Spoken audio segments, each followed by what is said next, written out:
حضرت مولانا قاسم نانوتوی رحمۃ اللہ علیہ فرماتے تھے, بڑا علم تھا ان کے پاس, وہ فرماتے تھے بہت ان کی کتابیں پڑھے آدمی حیران ہو جاتا ہے, خاص طور پر اسلامی فلسفہ کو انہوں نے بڑا زبردست, لیکن اب وہ اردو آج سمجھ میں نہیں آتی لوگوں کی, بہت گاڑی اردو ہے. تو وہ فرماتے تھے کہ اگر میرے پاس علم نہ ہوتا نا اتنا, جس کی وجہ سے مجھے شہرت نہ چاہتے ہوئے بھی مل گئی, تو میں اپنے آپ کو ایسا چھپاتا کہ دنیا جانتی نہیں کہ اس نام کا کوئی بندہ پیدا بھی ہوا. خلوت نشینی, تنہائی پسند. لیکن جب آخرت پر یقین نہیں ہوتا تو انسان میں ہوس بھی پیدا ہوتی ہے, لالچ بھی پیدا ہوتی ہے. مجھے کسی نے بتایا, ہمارے ایک دوست ہیں, میرے شاگرد بھی ہیں, جامعۃ الرشید میں پڑھتے رہے, انجینئر بھی ہیں اور عالم بھی ہیں, پڑھے بھی ہیں ہم سے. انہوں نے کوئی انگریز کی کتاب پڑھی جو موٹیویشنل اسپیکر تھا, جس نے کامیاب لوگوں کی علامتیں بتائیں اور کامیاب لوگوں میں یہ ہے اور بہت زبردست زندگی. انہوں نے مجھے بتایا کہ یہ رائٹر ہے مشہور آدمی اور اس کی اپنی موت خودکشی سے ہوئی ہے. سمجھ میں آ رہی ہے؟ تو میں نے ان سے کہا اس کا نام اور اس کا حوالہ یہ مجھے دینا, تو میں نام کے ساتھ حوالے کے ساتھ انشاءاللہ بولو بتاؤں گا کہ جو لوگوں کو موٹیویشن کر رہا ہے. میں ایک دم ماہر نفسیات آئے تھے ایک دفعہ مجھ سے ملنے کے لیے, ان کے بھائی آئے ملنے کے لیے ماہر نفسیات کے, کہتے ہیں میرا بڑا بھائی, اس کا کام ہی ڈپریشن کا علاج ہے, وہ اسی فیلڈ کا ماسٹر ہے, ساری زندگی وہ یہی کرتا رہا ہے, لیکن خود ڈپریشن کی وجہ سے پاگل ہو گیا ہے. سمجھ میں آ رہی ہے بات؟ نہیں آ رہی میرا خیال. بہت ایجوکیٹڈ, پڑھا لکھا, اس کا کام تھا کاؤنسلنگ کرنا لوگوں کو ڈپریشن سے. ایک تو دیکھو یاد رکھو, بعض دفعہ ڈپریشن یہ کسی ٹینشن کی وجہ سے نہیں ہوتی, آپ کے باڈی میں کوئی ایسا کوئی موروثی ہوتی ہے یا کوئی دماغ میں کوئی ایسے کیمیکل آگے پیچھے ہو جاتے ہیں جس کی وجہ سے کوئی ٹینشن نہ ہونے کے باوجود بھی آدمی ڈپریشن میں چلا جاتا ہے. وہ تو ایک جسمانی بیماری ہے نا, جیسے کچھ بچے معذور پیدا ہوتے ہیں یا کچھ بڑے ہو کر شوگر ہو گئی, بلڈ پریشر ہو گیا, موروثی ہے. تو بعض دفعہ موروثی بھی ہوتی ہے. بعض دفعہ بڑے اچھے اچھے لوگ آپ کو ملیں گے ڈپریشن کی گولیاں کھا رہے ہیں, ان کو کوئی ڈپریشن حقیقت میں نہیں ہوتا, وہ دماغ کی بیماری ہوتی ہے. وہ تو قدرت کی طرف سے ہے, وہ تو نیک آدمی کو بھی ہو سکتی ہے, برے کو بھی ہو سکتی ہے. وہ تو ڈاکٹروں سے جب میرے رابطے انہوں نے بتایا بھائی کوئی کیمیکل کیا ہو جاتے ہیں اوپر نیچے, پھر میڈیسن کے ذریعے ان کو کنٹرول کیا جاتا ہے. اس میں کاؤنسلنگ کی ضرورت نہیں ہوتی کہ اس کو سمجھایا جائے بٹھایا جائے, وہ میڈیکل وہ دواؤں ہی سے اس کا علاج ہے, اس کیمیکل کے لیول کو برابر کیا جاتا ہے. وہ کسی کو بھی ہو سکتا ہے, لیکن وہ بہت کم لوگوں کو ہوتا ہے. آج کل جو زیادہ ڈپریشن ہے نا وہ حالات کی وجہ سے ہے. میرا یہ بھی نہیں ہو رہا, مجھے بحریہ ٹاؤن میں پلاٹ نہیں مل رہا, میرے ساتھ یہ نہیں ہو رہا, میرے ساتھ یہ نہیں ہو رہا. حالانکہ سب کچھ صحیح ہو رہا ہوتا ہے ان کم بختوں, معذرت کے ساتھ ان کے ساتھ سب کچھ صحیح ہو رہا ہوتا ہے, ہر چیز فٹ فاٹ چل رہی ہوتی ہے, لیکن بس ہوس. ایک صاحب نے مجھے فون کر کے پوچھا ڈپریشن کا اسلام میں علاج کیا. میں نے کہا تقدیر کا عقیدہ, اتنا بہترین علاج نبی نے بتایا. ایک دفعہ نبی صلی اللہ علیہ وسلم کی زوجہ نے عرض کیا, یا رسول اللہ آپ کو ہر سال اس زہر کھانے کی وجہ سے بیماری ہوتی ہے. اب ایسی بات کی آپ کی زوجہ نے جس سے ایک انسان پریشان ہو جاتا ہے کہ یار وہ میں نے زہریلا گوشت کھا لیا تھا, وہ ٹھیک تو ہو گیا, لیکن ہر سال اس زہر کا اثر ہوتا ہے. تو آپ صلی اللہ علیہ وسلم نے ذرا بھی ٹینشن نہیں, فرمایا کہ اللہ نے میری تقدیر میں یہ پہلے سے لکھا ہوا تھا, یہ میرا مقدر تھا. مقدر پہ کیا ہے ٹینشن لے ہیں بھائی, یہ تو ہونا ہی تھا. یہ جو چیز رفعت الاقلام وجفت الصحف, عبداللہ بن عباس نبی کے پیچھے بیٹھے ہیں, نوجوان تھے. آپ صلی اللہ علیہ وسلم نے فرمایا, یا غلام, اے لڑکے بات سن. جب کہتے ہیں نا کسی کو پیار سے, وہ لڑکے بات سن, احفظ اللہ یحفظ کا, تو اللہ کی حفاظت کر, اللہ تیری حفاظت کرے گا. کیا مطلب؟ اللہ کے حکام کی. اور احفظ اللہ یحفظ کا, احفظ اللہ تجدہ تجاہک, تو اللہ کے حکام کی حفاظت کر, مصیبت میں اللہ کو اپنے سامنے پائے گا. کیا مطلب؟ مصیبت میں کام بنے نہ بنے تسلی دینے کے لیے اللہ آ جائے گا, تسلی ہوگی, ٹینشن میں نہیں جاؤ گے. اور آگے کیا فرمایا, وَاعْلَمْ ان الامت لو اجتمعت علی ان ينفعوک بشیء, پوری دنیا جمع ہو کے تجھے فائدہ پہنچانا چاہے نا, نہیں پہنچا سکتی مگر وہ فائدہ جو اللہ نے تیری تقدیر میں لکھ دیا ہے. کتنے لوگ ایسے ہوتے ہیں سارے کام بنتے بنتے رزلٹ حاصل کرنے کا وقت آتا ہے, رزلٹ کیا ہوتا ہے؟ زیرو. یعنی کامیابی کے سارے اسباب پیدا ہو گئے. اب تو جاب بھی ملنے والی ہے, اب تو شادی بھی ہونے والی ہے, اب تو عزت بھی ہونے والی ہے, اب تو یہ بھی ہونے والا, آپ تو بھائی کھلا کھائیں گے تو ننگا نہائیں گے. پنجاب والے ایسے ہی بولتے ہیں. لیکن نہ کھلا کھا سکتے ہیں جب رزلٹ کا وقت آتا ہے نا. یعنی سارے اسباب اختیار کر کے بھی رزلٹ کیا ہو گیا؟ زیرو. کیونکہ نبی نے فرمایا پوری قوم چاہے گی نا تجھے فائدہ ہو جائے, لیکن وہی ہوگا جو اللہ نے لکھا ہوا ہے, اس کے علاوہ نہیں ہو سکتا. تو اترانے کی ضرورت نہیں ہے جو زمینی اسباب کو دیکھ کے نا کہ یار میرے تو کامیابی ہر طرف سے سکسیز اور کامیابی میرے قدم چوم رہی ہے. بھائی کسی بھی وقت یہ کامیابی مارکیٹ سے شارٹ ہو سکتی ہے. زیادہ دل لگانے کی ضرورت. صحت ہے بھائی, اب تو ڈولے بھی بن گئے, اب تو بالکل فٹ فاٹ, بیماروں کو دیکھ دیکھ کے نا فخر کر رہا ہے. بھائی تم پڑے ہوئے ہو, اللہ کا شکر ہے بھائی, نہ کھانسی نہ نزلہ نہ زکام, کچھ بھی نہیں ہے. پتہ چلا جی آپ کو تو کینسر نکلا ہے بھائی, اور اتنا خطرناک کینسر دریافت ہوا ہے. آپ تو فٹ فاٹ ہیں, لیکن تھوڑے دنوں میں آپ کا انا للہ ہونے والا ہے. سب کچھ کرنے کے باوجود بھی رزلٹ کیا ہو گیا؟ زیرو.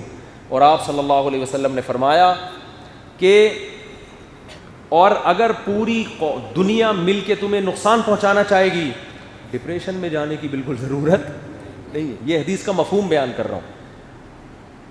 لم یضروک الا بشیء قد کتبہ اللہ علیک, اتنا ہی پہنچا سکتی ہے جتنا اللہ نے تمہارے مقدر میں لکھ دیا, اور وہ پہنچ کے رہے گا, وہ پیچھے ہٹ ہی نہیں سکتی. تو کیا فائدہ؟ اس لیے قرآن کے الفاظ دیکھو, لکی لا تأسوا علی ما فاتکم, اللہ نے سب تمہیں لکھ کے بتا دیا کہ جو ہوگا وہ ہو کے رہے گا. قرآن نے اس کی حکمت بیان کی تاکہ جو تمہیں نہ ملے نعمت اس پہ افسوس مت کرو کہ یہ تو ملنی نہیں تھی. ولا تفرحوا بما آتاکم, اور جو نعمت ملے اس پہ اتراؤ نہیں کہ میرا کمال ہے. بھائی اللہ نے لکھی ہوئی تھی, مل گئی ہے, اترانے کی ضرورت نہیں, بلکہ کیا کرنا ہے؟ شکر ادا کرنا ہے, اترانا نہیں. آج تھوڑے سے پیسے آ گئے, تھوڑی سی عزت مل گئی, اب دیکھو غریبوں کو ایسے دھتکارنا شروع کر دیتے ہیں, اوے دیکھتا نہیں. تو ایسی باتیں, تکبر والی باتیں, بھائی اللہ نے دی ہے, چھین بھی سکتا ہے وہ, تو آدمی اپنی اوقات میں رہتا ہے. تو میں یہ عرض کر رہا تھا کہ وہ نفسیاتی ڈاکٹر تھے بہت بڑے, ان کا کام ہی ڈپریشن کا علاج. تو مجھے ان کے چھوٹے بھائی نے بتایا کہ وہ اتنا سخت ڈپریشن میں چلا گیا ہے کہ لا علاج ہو گیا, اور حالات کی وجہ سے. یہ نہیں کہ کوئی دماغی بیماری ہے, حالات کی وجہ. میں نے کہا دیکھو یار, تو بھائی ڈپریشن کے علاج اسلام کے علاوہ دنیا میں کسی کے پاس نہیں ہے. کتنی بڑی گراؤنڈ ریئلٹی ہے. خودکشی سب سے کم مسلمان کرتے ہیں, سب سے زیادہ غیر مسلم. اس کو دیکھ کے کیسے آنکھیں بند کر رہے ہو بھائی؟ آپ کہہ سکتے ہو مسلمان خودکشی اس لیے کم کرتے ہیں کہ ان کے مذہب میں حرام ہے. تو بھائی ان کے بھی مذہب میں کون سا لیگل ہے؟ ہر ملک میں پابندی ہے کہ نہیں ہے؟ جاپان میں خودکشی پر پابندی, آسٹریلیا میں پابندی, امریکہ میں. اور ہمارے یہاں آپ کھمبے سے لٹکو, کوئی روکنے والا نہیں ہے. ان کے ہاں کھمبے سے لٹکو قانون بنا ہوا ہے.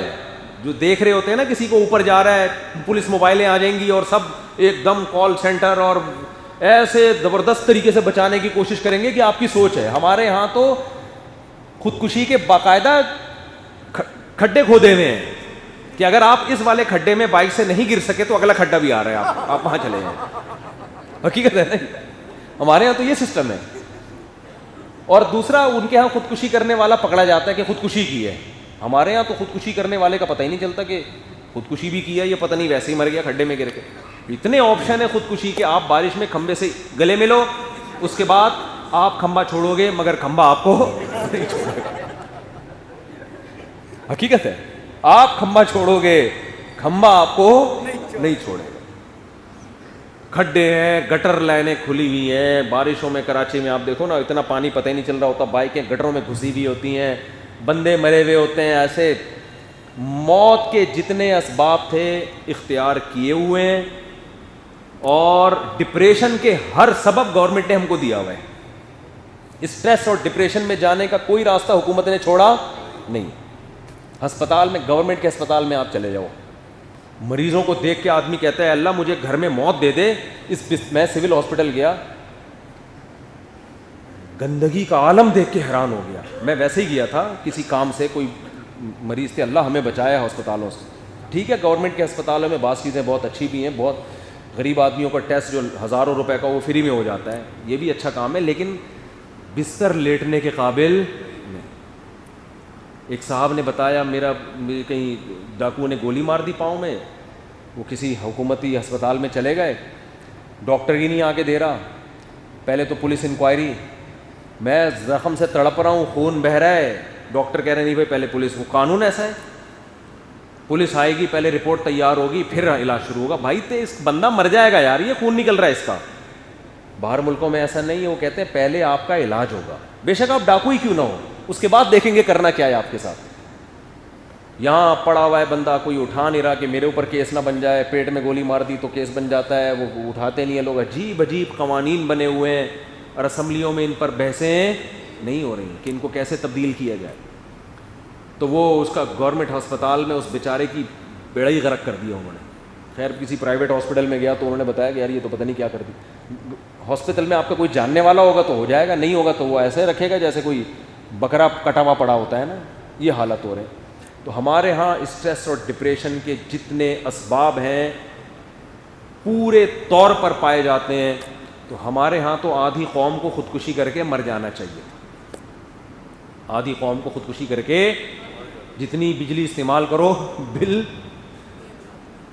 اس سے زیادہ آ رہا ہے. ابھی ہم نے گھر چینج کیا, کرائے پر دوسرا گھر لیا, ٹینشنوں پہ ٹینشنیں شروع, بل اتنا آ گیا, ہم نے کہا یار یہ کیا آ رہا ہے, اب رابطے کرو یہ کیوں آ رہا ہے, پرانے والوں نے اپنا تو نہیں ہمارے کھاتے میں ڈال دیا. ایک عجیب ہی یعنی ٹینشن. وہ معین اختر مجھے یاد آتا ہے, معین اختر سے انور مقصود نے پوچھا کیسے حالات چل رہے ہیں, اس نے کہا الحمدللہ نلوں میں پانی آ رہا ہے, گاڑی میں ٹینکی بھری ہوئی ہے پیٹرول سے, اللہ کا شکر ہے, جتنی بجلی استعمال کرو اتنی آ رہی ہے. اس نے کہا آپ پہلے پاکستانی ہیں جو اتنے اچھے حالات بتا رہے ہیں, آپ رہتے کیا؟ اس نے کہا دبئی میں رہتا ہوں. اس نے کہا میں کہاں رہتا ہوں. اور انہی حالات کی وجہ سے معین اختر صاحب کے ماموں کا کام کیا تھا. اس نے کہا آپ کے ماموں کیا کرتے ہیں؟ اس نے کہا گالیاں دیتے ہیں. صبح شام گالیاں دینے کے علاوہ حالات نے ایسا بنا دیا. مالک مکان کرایہ لینے کے لیے آیا تو انہوں نے کہا کم بخت نلکے میں تو ایک لوٹا پانی کا بھر کے دکھا دے, کرایہ کس بات کا لے رہا ہے. اس نے پولیس بلوا لی تو پولیس کے ایسے ایسے پارٹس کو گالیاں دی ہیں جو پولیس والوں کو بھی معلوم نہیں تھی. پولیس والے کہتے ہیں مجھ سے آگے پوچھ رہے تھے یہ پارٹس کہاں پائے جاتے ہیں. یعنی ایسا ڈپریشن نہیں, یعنی لائٹ چلی گئی بلب کے رشتہ داروں کو گالیاں. اچھا خیر یہ تو کئی دفعہ سنا چکا ہوں میں. تو اتنی ٹینشنوں کے باوجود بھی خودکشی کا اتنا ریشو بولو نہیں. تو یہ تو دنیا دیکھ رہی ہے اپنی آنکھوں سے. تو کیا وجہ ہے بھائی؟ اسلام کے علاوہ کسی کے پاس اسٹریس اور ڈپریشن کا علاج نہیں ہے, ہے ہی نہیں علاج. تو کہاں سے کریں گے؟ جو علاج کر رہا ہوتا ہے بعض دفعہ وہ بھی, میں بدگمانی نہیں کر رہا لوگوں سے, آپ کو دیکھو کوئی بھی غیر مسلم بھی حکمت کی بات کرے تو اس کو تو لے لینا چاہیے. کوئی بھی اچھی بات کرے وہ تو بات تو جو بھی کرے گا لے لینا چاہیے. اس کا مطلب یہ نہیں کہ سارے ہر وقت غلطی کر رہے ہوتے ہیں, لیکن ان تلوں میں تیل ہے نہیں. یہ آپ میں وہ آگ نہیں بھر سکتے, جو دم میں آگ نہیں لگا سکتے, جو جیٹ طیارے کے اڑنے کے لیے ضروری ہے. ہاں وہ دم والا واقعہ سن لینا, دم میں آگ والا. تو اسلام ہی ہے جو کیا حالت کر دی کہ صحابہ شہید ہو رہے ہیں پانی پیاس سے, پڑوس میں آواز آتی ہے پانی کی تو کیا کہہ رہے ہیں ان کو پہلے پلاؤ. کیونکہ قرآن اہل جنت کی صفات بیان کرتا ہے یؤثرون علی انفسہم ولو کان بہم خصاصہ, کہ خود حاجت بھی ہو تو دوسرے کی حاجت کو اپنی حاجت پہ ترجیح دیتے. کسی کو پیاس کی شدت ہو اور دوسرا پہلے پانی مانگ لے, آپ یہ کہہ سکتے ہو کہ اس کو پلاؤ؟ یہ صحابہ کا حوصلہ تھا. یہ وہی لوگ تھے جو بیٹیوں کو زندہ دفن کیا کرتے تھے, اور آج ان کی حالت ایسی تبدیل ہو گئی. حضرت عمر تو اتنے سخت طبیعت کے انسان تھے اسلام سے پہلے, بات بات پہ قتل کی دھمکیاں, لیکن اسلام نے کیا تبدیلی کی ہے, خلیفہ بن گئے, امیر بن گئے, اور رات کو راشن کی بوریاں کندھے پہ ڈال کے گلیوں میں گھوم رہے ہیں کہ کوئی غریب بھوکا سویا تو قیامت میں مجھ سے سوال ہوگا. اتنے اچھے اخلاق کس نے پیدا کیے؟ کیا وہاں کوئی موٹیویشنل اسپیکر تھے ان کے پاس؟ کیا اسلام نے پیدا کر دیا بھائی جو کر رہے ہو آخرت میں حساب دینا ہے, آخرت کی خبر, آخرت پر ایمان. یہ خوف اسلام نے ان کے دلوں میں پیدا کر دیا. اور حضرت عمر ادب کیسا کر رہے ہیں بوڑھوں کا. وہ حضرت خولہ رضی اللہ تعالی عنہ نے کہا نا, ایک بوڑھی خاتون تھی, انہوں نے نصیحتیں شروع کر دی حضرت عمر کو, امیر المومنین تھے, ڈانٹنا شروع کر دیا, ڈانٹتی رہی. حضرت عمر کے خادم نے پھر ان خاتون سے کہا کہ آپ اب بس کر دیں, امیر المومنین ہیں. حضرت عمر نے فرمایا نا نا نا, یہ صبح تک مجھے ڈانٹتی رہے گی, سمجھاتی رہے گی, میں سنتا رہوں گا. وجہ کیا؟ یہ وہ عورت ہے قد سمع اللہ قول التی تجادلک فی زوجہا، ان کا طلاق کا مسئلہ تھا، انہوں نے اللہ سے شکایت کی، اللہ نے آسمانوں پہ ان کی بات سن کے قرآن کی آیتیں نازل کر دیں. تو ساتویں آسمان پہ جس کی خدا سن رہا ہے اور آیتیں نازل کر رہا ہے، عمر کیسے اس کو منع کر سکتا ہے؟ جب تک خدا کا تصور نہیں ہے، آخرت کا تصور نہیں ہے میرے بھائی، نہ تو تم اس ٹینشن سے نکلو گے، تم بحریہ ٹاؤن میں ہی پڑے رہو گے. بحریہ ٹاؤن 4 پلاٹ 5 پلاٹ 6 پلاٹ، ابے میرے بڑے ہو گئے، ہائے کاش پچھلے سال لے لیتا ہے 2 پلاٹ میرے بھی حصے میں آ جاتا. لو پلاٹ سے ہم منع نہیں کر رہے، تو بزنس ہے بھائی، کرو، کس نے منع کیا ہے؟ دل نہ لگاؤ اینٹوں سے اور پلاٹوں سے بھائی. ہماری ضرورت 2 وقت کی روٹی ہے، صبح انڈا پراٹھا مل جائے، میرے تو یہی ہے بھائی، انڈا پراٹھا صبح مل جائے، رات کو تمیز سے دوپہر بھی مل جائے تو اور اچھی بات ہے، مل ہی رہا ہے الحمدللہ.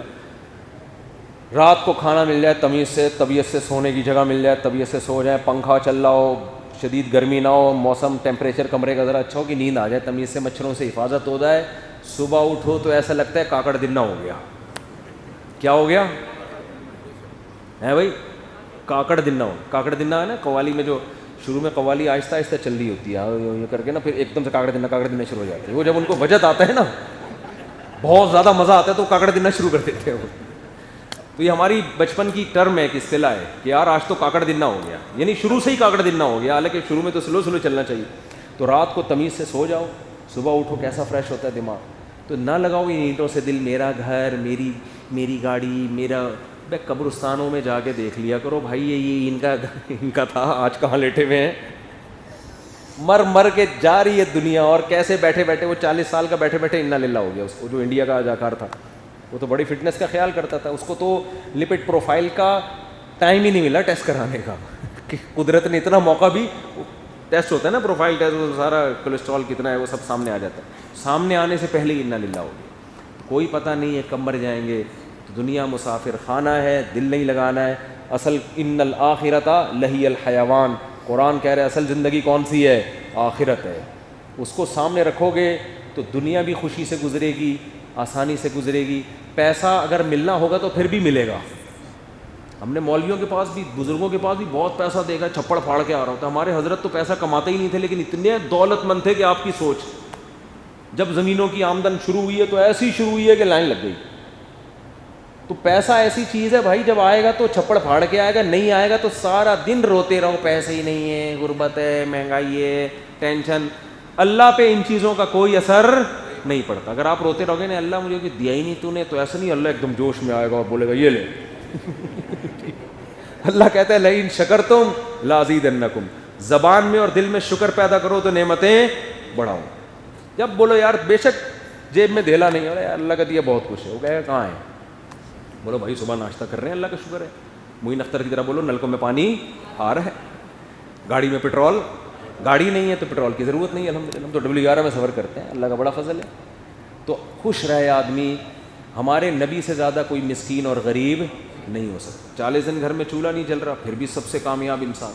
تو آخرت جب تک کھوپڑی میں نہیں بیٹھے گی میرے بھائی، انسان کا بچہ نہیں بن سکتا. اس لیے انسان کو انسان بنانے کے لیے آخرت پر ایمان ضروری.